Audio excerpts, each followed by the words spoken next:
Bom dia. Vamos orar ao nosso Deus, pedir que Ele nos abençoe na transmissão dessa mensagem e que edifique a cada um de nós. Santo Deus, muito obrigado por tudo que Tu tens feito em nossas vidas, obrigado por essa igreja particularmente, obrigado pelas aulas que houveram agora, obrigado pelo culto que estamos fazendo e por essa mensagem nesse momento. Que Tu me capacites em tudo e cada ouvinte, em nome de Cristo, amém, Senhor. Hoje nós vamos falar de um milagre que foi um dos primeiros milagres que o Senhor Jesus realizou, um dos primeiros, não foi o primeiro, e que teve um grande impacto sobre um discípulo dele em particular. Tanto que a reação desse discípulo pode parecer um pouco estranha para nós. Mas vamos lá, vamos para nosso livro, nosso texto que está no terceiro evangelho, ou seja, o evangelho de Lucas, até demorou para responder, mas vamos lá, o evangelho de Lucas, capítulo 5,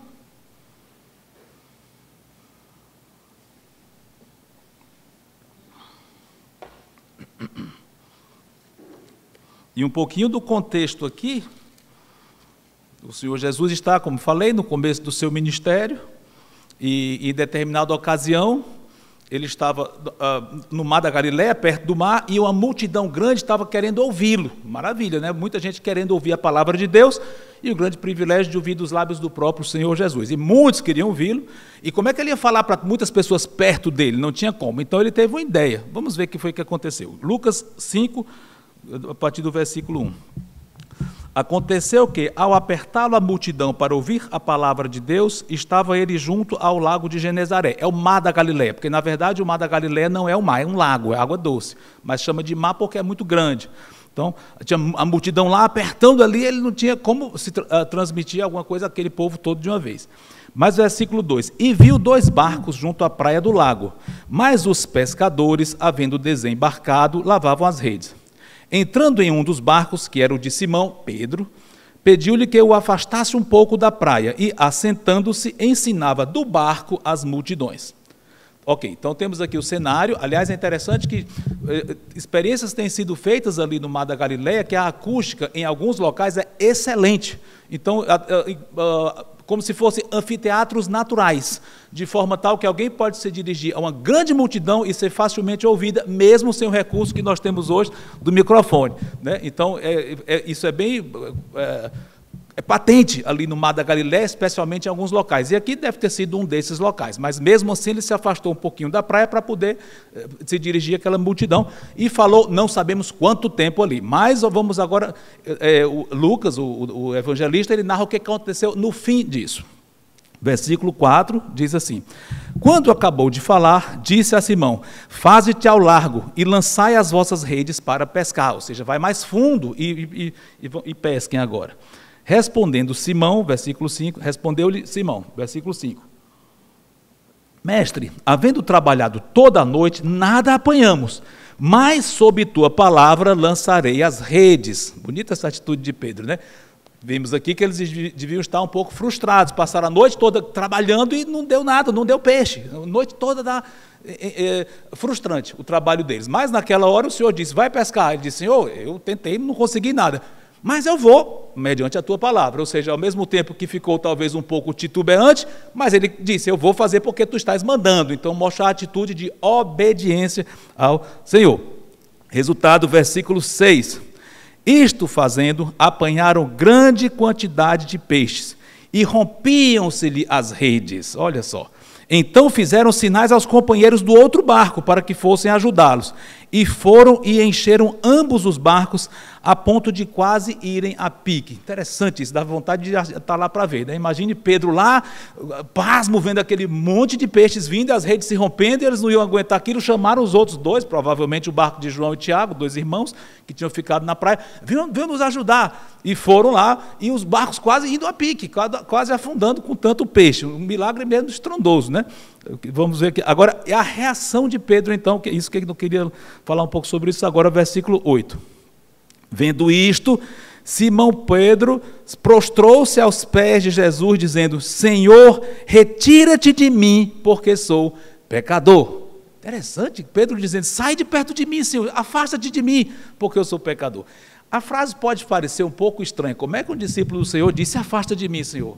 Mas a motivação foi a melhor possível, e vamos comentar um pouquinho sobre isso logo que terminarmos o nosso texto. Mas olha a motivação, o que levou Pedro a dizer isso, tá? Mas vamos continuar aqui, e Lucas, o evangelista, o narrador desse texto aqui, ele vai explicar, versículo 9. Pois à vista da pesca que fizeram, a admiração se apoderou dele e de todos os seus companheiros. A palavra aqui é a ideia de ficaram pasmos, ficaram estupefatos vendo aquilo. Então ficaram com temor também. E versículo 10, bem como de Tiago e João, filhos de Zebedeu, 2 apóstolos também, né? Que eram seus sócios de Pedro. Aí, seguindo aqui, versículo 10, a segunda parte, disse Jesus a Simão, não temas, doravante serás pescador de homens. E o versículo 11, fechando aqui a narrativa, diz, e arrastando eles os barcos sobre a praia, deixando tudo, o seguiram. Bom, que lições nós podemos tirar desse texto aqui? Antes de mais nada, é evidente o poder do Senhor sobre todas as coisas. Notem que esse milagre não envolveu algo miraculoso em si, como se ele tivesse criado os peixes do nada. Não.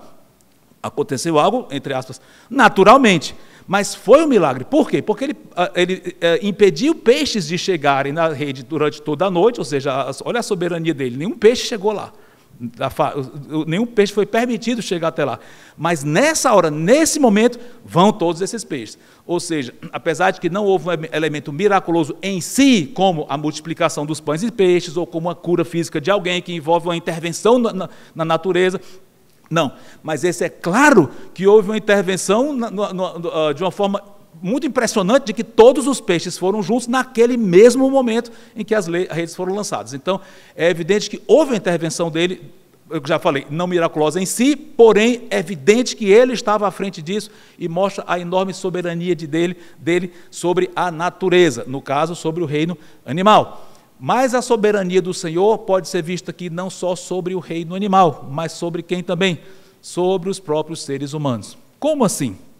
Pedro, ao ver isso acontecendo, ele entendeu quem era o Senhor e quem era ele próprio. E essas coisas só se entende através de iluminação do Espírito Santo. Então, ninguém pode entender por si só o milagre ou entender de fato quem Deus é ou quem o Senhor Jesus é, por si próprio, a parte de uma revelação de Deus. É impossível. Então, quando Pedro disse, afasta-te de mim, olha, o sentido é que ele viu quem era o Senhor. Talvez ele tenha percebido, ele é divino. Não sei até que ponto ele entendeu isso, mas ele viu. É alguém muito especial, que tem muita autoridade e é temível. E eu, Pedro, pensando, sou pecador, eu não sou digno dele. Ou seja, é evidente que ele estava vendo também a santidade do Senhor. Então, quem poderia colocar essas coisas na mente de Pedro, senão o próprio Senhor, através do seu Espírito? Então, nós vemos aqui a soberania de Deus até sobre as pessoas. No caso, Pedro, que teve essa belíssima reação.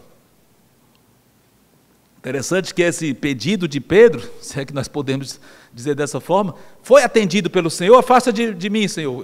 Cristo atendeu esse pedido? Não, pelo contrário, ele chamou, venham, me sigam, vocês vão ser pescadores de homens. Embora ele tenha falado especificamente para Pedro, evidentemente isso se aplica aos outros também. Mas Cristo não viu, pelo contrário, não, vocês vão me seguir agora. Olha a graça do Senhor. Ele não negou que ele era santo e não negou que Pedro era pecador e indigno. Não negou, mas, olha a graça dele, vocês vão ser meus discípulos. E não disse dessa forma aqui, mas me acompanhem. Eu vou fazer de vocês grandes missionários, grandes evangelistas, e aí vai. Olha a graça, o poder, favor não merecido do Senhor para os seus discípulos aqui, sem negar isso que a gente acabou de comentar aqui. Ok? Bom, mas tem outra passagem bíblica que aparece um milagre muito parecido com esse, o mesmo milagre, mas em outra ocasião, e eu quero comparar um com o outro para nós tirarmos mais lições desse episódio ou desses episódios. E aqui, novamente, o Senhor repetiu esse milagre de uma forma muito parecida, mas com certas diferenças. Como vimos aqui, esse foi no começo do ministério do Senhor. O outro foi no final, ou seja, cerca de 3 anos depois. Então, entre um ponto e outro, muitas coisas aconteceram, os discípulos cresceram no conhecimento do Senhor. Será que eu poderia dizer que o Senhor cresceu no conhecimento acerca deles? Claro que não. Cristo conhecia cada um na íntegra, perfeitamente. Então, Eles conheceram mais o Senhor, mas o Senhor já conhecia todos eles, não podia crescer no conhecimento de coisa alguma, o Senhor Jesus. Mas depois desses 3 anos, acompanharam o Senhor, viram muitas coisas, foram anos muito intensos, muito especiais na vida desses homens, não só desses 3 aqui, Pedro, Tiago e João, como dos outros 9 e dos muitos outros que o acompanharam também.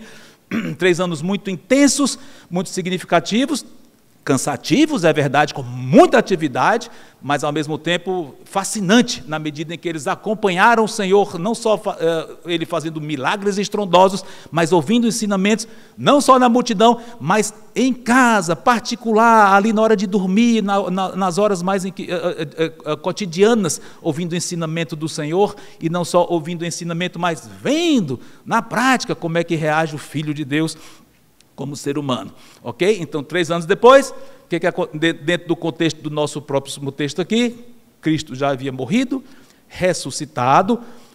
Aliás, lembra que Pedro chegou a negar o Senhor Jesus, foi uma coisa horrível, né? Sabemos disso. Os discípulos todos o abandonaram na hora que ele foi capturado ali, mas Pedro, em particular, foi mais evidente ainda o erro dele, no sentido de negar abertamente 3 vezes: eu não conheço esse homem. Sabemos disso. Mas Cristo ressuscitou, apareceu para o próprio Pedro, sozinho para Pedro, no dia que ressuscitou, apareceu também para os apóstolos por 2 vezes. E, pelo jeito, dentro do contexto que vamos ver, ele não tinha aparecido já há alguns dias, tudo indica. Então, nosso texto aqui não está mais em Jerusalém, quer dizer, Cristo morreu, ressuscitou e apareceu para eles em Jerusalém, mas agora eles voltaram para o norte, para a Galileia. Galileia, Mar da Galileia, vocês já ouviram falar disso aqui nessa mensagem? Exatamente onde aconteceu esse primeiro milagre. Estão acompanhando ou está complicado? Primeiro milagre do Mar da Galileia, ministério de Cristo ali, algumas vezes para Jerusalém. Em Jerusalém, 3 anos depois, Cristo morre, ressuscita, aparece para eles. Passa-se algum tempo, eles voltam para a Galileia, que é a terra deles, os discípulos voltam para lá, e, inclusive, o Senhor Jesus tinha prometido para eles que, quando ressuscitasse, ia aparecer para todos os discípulos na Galileia, no monte que ele designara, não sabemos qual é, mas ele disse: vão para um certo monte que eu vou aparecer para vocês lá. Pelo jeito, no texto que vamos ver aqui agora, isso não tinha acontecido ainda era futuro. Eles deviam estar lá aguardando mais instruções acerca de quando é que seria esse encontro, quando é que o Senhor vai aparecer para a gente nesse monte. Então, estão lá alguns discípulos na beira do mar da Galileia, Pedro e mais 6 com ele, e é o nosso próximo cenário aqui. Vamos para outro evangelho, o evangelho que é o mais diferente dos 4. Qual é? João. Vamos lá para João, versículo 21. Aliás, capítulo 21.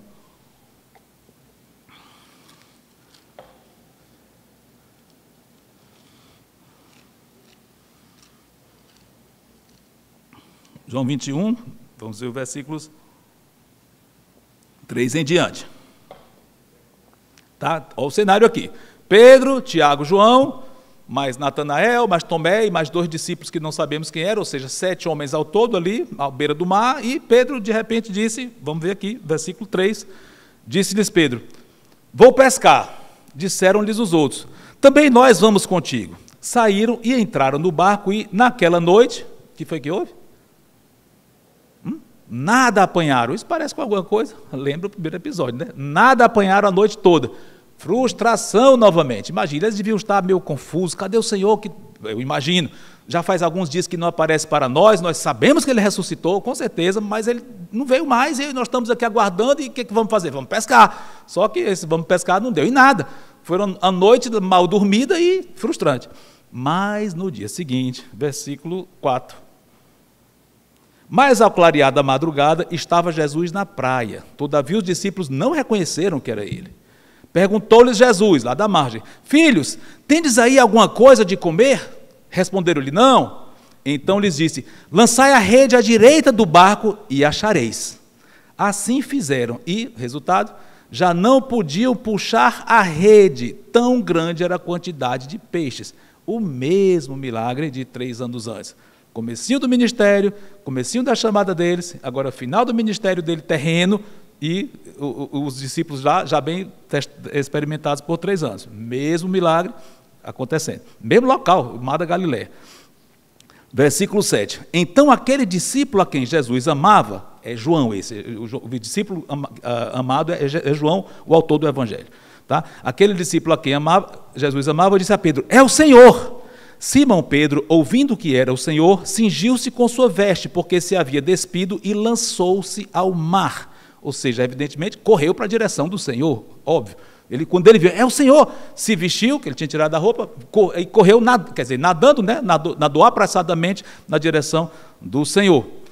Versículo 8, mas os outros discípulos vieram no barquinho puxando a rede com os peixes, porque não estavam distantes da terra, senão quase 200 côvados, ou seja, 100 metros mais ou menos. Ao saltarem em terra, viram ali algumas brasas, e em cima peixes, e havia também pão. Disse-lhes Jesus: trazei aqui alguns dos peixes que acabastes de apanhar. E a narrativa prossegue. Então o Senhor Jesus teve uma refeição com aqueles 7 homens, 7 apóstolos. Tudo indica que eram todos apóstolos, mas pelo menos 5, sim, com certeza. Então teve uma refeição com aqueles homens, ele forneceu um pouco de peixe, e o restante dos peixes ele forneceu de outra forma, como já vimos, né, através dessa maravilha aí, e eles comeram com o Senhor. Estavam meio amedrontados ainda. Aqui o texto diz que eles sabiam que era o Senhor, mas nem ousavam perguntar, eles estavam com um pouco de medo, assim, a situação bem intrigante ali. Mas ficaram lá, deve ter sido maravilhoso isso. Imagine um café da manhã com o Senhor, e ele ali pessoalmente, e provendo para eles, e até através de meios que envolveu o esforço dos próprios discípulos aí. O que nós podemos comentar sobre esse texto e fechar tudo, né? Bom, primeiro, esse encontro aqui do Senhor com eles, pelo jeito, foi uma surpresa, foi surpreendente, surpresa no sentido que eles não estavam esperando de forma alguma. Novamente, eles deviam estar aguardando um encontro maior no monte, que pelo jeito não sabiam quando ia ser. Então foi algo que o Senhor preparou para eles, sem eles estarem esperando, e quase que ficaram assustados ali. Mas foi muito importante. Tudo que Deus faz em nossas vidas é importante. Algumas das coisas nós podemos até entender o motivo e outras não. Mas entendendo ou não, tudo tem sua importância. E nesse caso aqui, um ponto muito importante foi que Pedro foi oficialmente restaurado. Como é? Porque depois de terem ceado ali, de terem comido ali, o Senhor teve um diálogo importantíssimo, crucial para Pedro. Não vamos ler todo o diálogo, não é o caso, não é o nosso alvo aqui, mas pelo menos um versículo para vocês terem ideia do que foi conversado entre os dois. Versículo 15, diz assim, João 21:15. Depois de terem comido, perguntou Jesus a Simão, Simão Pedro, Simão, filho de João, amas-me mais do que estes outros? Pedro respondeu, sim, Senhor, tu sabes que eu te amo. Ele lhe disse, apacenta os meus cordeiros, ou seja, alimenta, pastoreia as minhas ovelhas, os meus cordeiros. E o diálogo continua, ele pergunta 3 vezes isso, Pedro confirma que sim todas as vezes. Então é um diálogo muito rico, muito interessante, mas não é o caso falarmos aqui agora. Mas seja como for, um dos motivos, eu entendo, desse encontro com o Senhor foi oficialmente restaurar Pedro a sua comunhão e o ministério do próprio Pedro.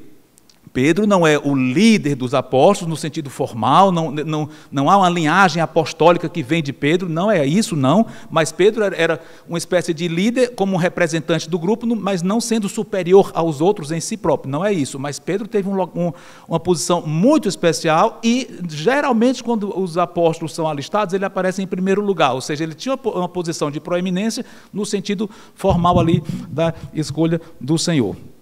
Mas o fato dele ter restaurado Pedro nos lembra de um certo atributo do Senhor, tremenda fidelidade. Mesmo Pedro tendo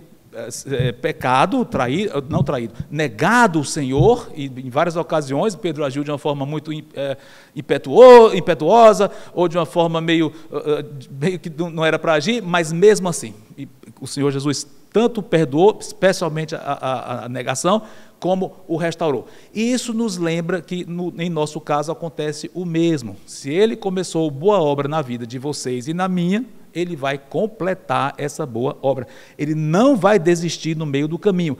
Ele não é como alguém que começa uma obra e desiste. Nunca, jamais. Se ele realmente começou, ele vai até o fim.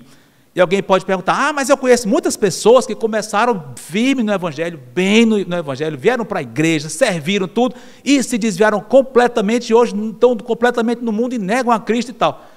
Ok, Se aquela pessoa realmente não conhece, se ela conhece a Cristo, ela vai voltar de alguma forma. Mas pode ser que ela não conheça. Se ela não conhece, Cristo não começou nenhuma boa obra na vida dela. Não foi Deus que começou. Então, muita gente chega na igreja, vem para a igreja, levanta a mão e se torna membro e tal, mas não foi gerado pelo Senhor. Não houve uma boa obra da parte de Deus começando naquele coração. Não houve. Então, aparentemente é uma pessoa igual às outras, um crente igual aos outros, mas não houve a operação do Espírito. Então, essa pessoa, não é o caso de que Deus começou a boa obra e desistiu. Não, ele nem começou na vida daquela pessoa que não se converteu.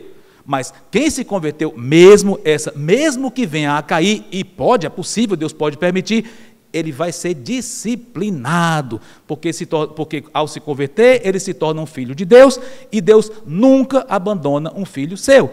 Hebreus capítulo 12, eu não vou ver, mas você pode ver lá claramente, que filho há a quem o pai não corrige. Se vocês estão sem correção, vocês são filhos ilegítimos, porque todo filho Deus corrige.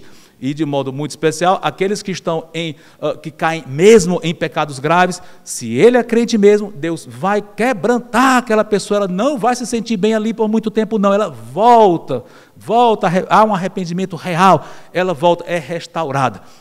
Então, Deus não desiste de nós e é maravilhoso vermos isso. Aquele que começou a obra vai completar. E eu estou citando um versículo. Que versículo é esse? Filipenses 1:6, depois vocês podem ver lá, exatamente isso. Aquele que começou a boa obra em vós há de completá-la até ao dia de Cristo. Estou parafraseando, mas depois vocês podem ver aí em Filipenses 1:6. Agora um ponto importante aqui, a reação de Pedro ao entender que aquilo era Cristo. Foi igual à da primeira experiência 3 anos antes? Foi não? Alguns estão balançando a cabeça, e eu concordo, não foi igual. Na primeira, o que ele fez? Afasta de mim, Senhor, eu sou pecador, não sou digno de ti. Dentro daquele ângulo era correto. Por outro lado, como foi que ele agiu aqui? Quando ele viu, é o Senhor, correu para ele. Que maravilha! E mesmo depois de ter pecado tão gravemente. Irmãos, vocês estão percebendo aqui uma progressão no entendimento de Pedro acerca do Senhor? É muito evidente. E uma aplicação para as nossas vidas. O Senhor sempre é quem Ele é. Mas nós entendemos isso, na medida que o tempo vai passando, nós vamos entendendo cada vez mais que nós somos aceitáveis ao Senhor, não por mérito pessoal, não por algo que nós possamos fazer, mas porque o Espírito nos santificou e é a graça dele e nós estamos em Cristo.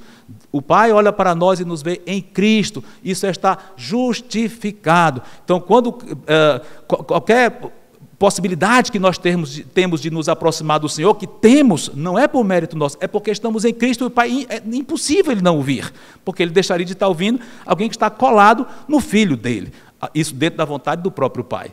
Então, é muita segurança que nós temos. Então, muitas vezes, quando nós pecamos, ou nos afastamos, ou percebemos as nossas fraquezas, talvez nem cheguemos a pecar numa coisa ou noutra especificamente, e para o mundo nos desviar, talvez não, mas nós reconhecemos cada vez mais como o pecado está dentro de nós, é terrível, cada vez a gente entende mais isso. Por isso que Paulo, no fim da sua vida, disse, eu sou o pior dos pecadores. A gente pensa, como é que Paulo dizia uma coisa dessa? Mas ele se sentia daquela forma. E pois quando nós sentirmos isso, a tendência da gente pode ser, não vou nem chegar perto do Senhor porque Ele não é digno disso. Mas não é assim. Corre para Ele, é Ele que nos livra. Foi Ele que pagou o nosso pecado, o Senhor Jesus. Foi Ele que mandou o Espírito, é Ele que nos restaura, que nos perdoa. Na prática, já perdoou uma vez por todas, mas em termos de comunhão, aquele que dia a dia nos restaura e nos perdoa especificamente por aquilo, no outro sentido, não é o perdão salvífico, vocês estão entendendo, mas é Ele que nos restaura a comunhão. Então nós temos que correr para Ele. Não esperem, quando eu estiver em condições de ir agradando ao Senhor pela minha obediência, então eu vou. Não, corra do jeito que está. E nem passe na sua cabeça, Ele não vai me atender porque eu fui longe demais. Jamais, não pense isso. Vá do jeito que está. Eu estou falando aqui para crentes. Crentes que chegaram a perceberam quão pecaminosos são, eu não sou digno de servir o Senhor. Vá para Ele, corra e diga, Senhor, me livra do pecado. Pronto, mas corra, Ele nos livra, Ele nos aceita. E quando nós conhecemos cada vez mais o Senhor, esse é o caminho. Quando a gente percebe quão ruim nós somos, nós corremos para Ele, Senhor, socorro, me livra disso, Tu não és digno disso, Tu já pagaste esse meu pecado, arranca de mim isso na prática. Ele vai arrancar um dia quando nós somos para Ele. Quando nós partimos, acabou o pecado na nossa vida. Mas a vida cristã é um crescimento nisso, é impedir que Ele nos arranque os pecados de nós, a nossa pecaminosidade, na prática, dia após dia. É a santificação, o processo gradual. Ok? Perceberam aqui como é interessante isso? Pedro, mesmo tendo negado ao Senhor, correu para Ele. Confiança. É isso que nós devemos fazer, conhecendo quem o Senhor é. E já pertinho de concluir aqui, o fato de ele praticamente repetir o milagre algum tempo depois, eu entendo que talvez tenha sido como ele demonstrando para os discípulos, tocando neles numa área bem familiar para eles, pescaria, mar. Ele já tinha agido dessa forma 3 anos antes. E será que nós na nossa vida não podemos perceber algumas impressões digitais do Senhor, mostrando eu estou aqui? Talvez em áreas que só você saiba, que só eu saiba, muito caras para nós, áreas muito importantes, significativas, em que Deus trabalha e nós vimos, opa, olha ele agindo aqui, assim como ele agiu há algum tempo, ele está confirmando, eu estou contigo hoje. Quem sabe? Que nós tenhamos olhos espirituais para enxergar Deus agindo em nossa vida e às vezes em coisas bem, entre aspas, pequenas, discretas, que só nós sabemos o valor dessas coisas. E finalmente, antes dessas bênçãos virem aqui, esses peixes aí em abundância, o que aconteceu antes disso? Frustração. E lembra disso, frustrações em nossas vidas, às vezes a gente tenta e não dá em nada, a coisa parece que não sai do lugar e a gente fica frustrado, talvez veja outras pessoas prosperando e a gente não, e vê aquilo, a gente se sente, puxa, eu não sou capaz, e vê coisas acontecendo com outros e nós ficando para trás, nós não saímos do mesmo lugar, frustração. Mas, pensa, se você é um crente no Senhor Jesus e quer fazer a vontade dEle, mesmo sendo fraco como nós somos, a frustração tem sentido, tem um propósito. Normalmente, frustrações grandes na vida de um crente que quer servir ao Senhor, essas frustrações são uma bênção disfarçada, porque elas vão levar para bênçãos. Deus pode estar lhe preparando para uma coisa maior que vem. Ele nos faz chegar ao fim dos nossos esforços, e então Ele age e nós ficamos pasmos vendo. Ou seja, no momento de marasmo, de, como falei, frustração, essas coisas, nada de murmurar, nada de desistir, nada de se esfriar, continue servindo ao Senhor. Ele vai transformar aquilo de alguma forma e vai alegrar o seu coração e lhe confirmar na obra dele. Finalmente, concluindo, que nós cresçamos no conhecimento do nosso grande companheiro de jornada. Que nossas vidas sejam cheias de impressões digitais do Senhor, se não milagres mesmo, e geralmente ele não costuma operar milagres de forma estrondosa como fez antes, eu sei, mas milagres no sentido de intervenções dele em nossa vida, podemos ver várias delas, que nós tenhamos olhos para ver, e cada vez que nós sentimos mais a nossa pecaminosidade, corramos para o Senhor, e nós vamos crescer muito no conhecimento dele, ver maravilhas na nossa vida, como estamos comentando, e aguardarmos com cada vez mais ansiedade o momento em que vamos vê-lo face a face, como aqueles apóstolos viram. Amém? Santo Deus, obrigado por essa palavra que tu tenha tocado corações aqui. Em nome de Cristo, amém.